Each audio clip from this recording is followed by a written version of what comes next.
wiil dhalinyaro ah oo Carab ah ayaa waxa uu waxbarasho u aaday dalka Jarmalka.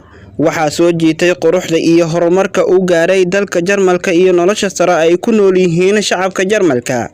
Goortii uu soo gaaray magaalada Hamburg, saaxiibadii oo kaga sii horeeyay magaalada ayaa waxa ay u sameeyeen mid ka mid ah maqaaxiyada magaalada soo dhaweyn. Goortii ay gudaha u galeen maqaaxida, waxa ay arkeen inta badan miisaska maqaaxida oo faaruq ah iyo tiro yar oo u badan dad waaweyn oo fadhiyaan. Qaar ka mid ah miisaska waxaa fadhiyaan lamaano da'yar, isla markaana hortooda ay taalo 2 koob oo cabitaan ah iyo cunno aad u yar. Wiilkii oo la yaaban waxa cunno ahaan u horyaala wiilkii iyo gabadha lamaanaha ah ayaa isweydiiyay su'aalahani, ma macquulba in sidaani ka tahay romantic ama ninkani ayaa ah mid baqiil ah? Gabadha maxay ka leedahay tolow baqiilnimadiisa?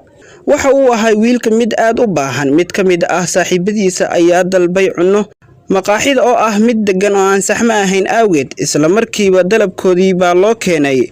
Cunista cunnada wax badan kuma qaadan asaga iyo asxaabtiisa. Daqiiqado kadibna waxa ay ka istaageen cunnadii, balse 3 meelood meel cunnadii ayay meesha kaga tageen.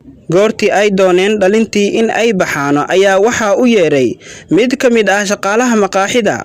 Waxay arkeen qaar ka mid ah dadkii waaweynaa ee fadhiyay maqaaxida oo la sheekeysanayaan milkiilaha maqaaxida. Waa ay fahmeen dhalintii waxa ay ka hadlayaan dadkani in ay tahay cunnadii ay kaga tageen miiska. Mid ka mid ah dhalintii ayaa yiri, "Annaga waa aan bixinay lacagtii nagala rabay, adinka maxaa idinka galay howl aan shaqadiina ahayn?" Mid ka mid ah maamooyinkii fadhiyay maqaaxida oo careysan ayaa si adag u soo fiirisay wiilkii. Waxa ayna la soo baxday telefoon, waxa ayna u wacatay qof.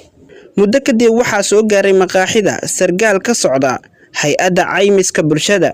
Wuxuuna u soo saaray dhalinyaradii in ay bixiyaan lacag gaaraysa 50 marki lacagta dalkaasi ah oo ah xadgudubkii ay sameeyeen. Dhammaan dadkii ayaa aamusay. Mid ka mid ah dhalintii ayaa lacagtii bixiyay, waa uuna ka cudur daartay qaladkii uu sameeyay. Sargaalkii ayaa ku yiri dhalintii, "Sida ii muuqata waxa aad tihiin dad Carab ah oo muslimiin ah.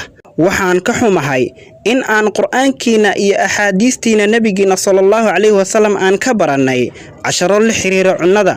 War miyaadan Qur'aankiina akhrinin? Waxaa ku jirta Qur'aankiina aayad leh, wa kuluu washrabuu walaa tusrifuu innahu laa yuhibbul musrifiin. Cuna oo caba, hana xadgudbina. Alle ma jeclo kuwa xadgudba. Dalbo cuntada aad awooddo inaad cuni karto oo aad dhammayn karto. Maalka adiga iska leh, laakiin cunnada bulshada ayaa iska leh." Bulsho badan oo caalamka ku nool waxa ay u dhibaataysan yihiin cunno yari, adigana sabab aad ugu ciyaarto cunnada ma jirto. Wiilashii xishood ayay dareemeen, waxa ayna u cudur daarteen dadkii maqaaxida joogay.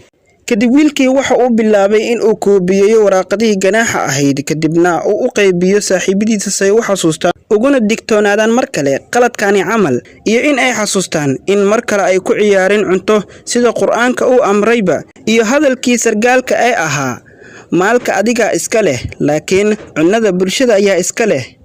Intaa kadib waxa ay bilaabeen dhalintii in ay ku dhaqmaan Qur'aanka iyo sunnada nabiga sallallahu alayhi wasallam si ay u helaan raalli ahaanshaha Rabbi uguna guuleystaan nolosha adduunyo iyo midda aakhiro.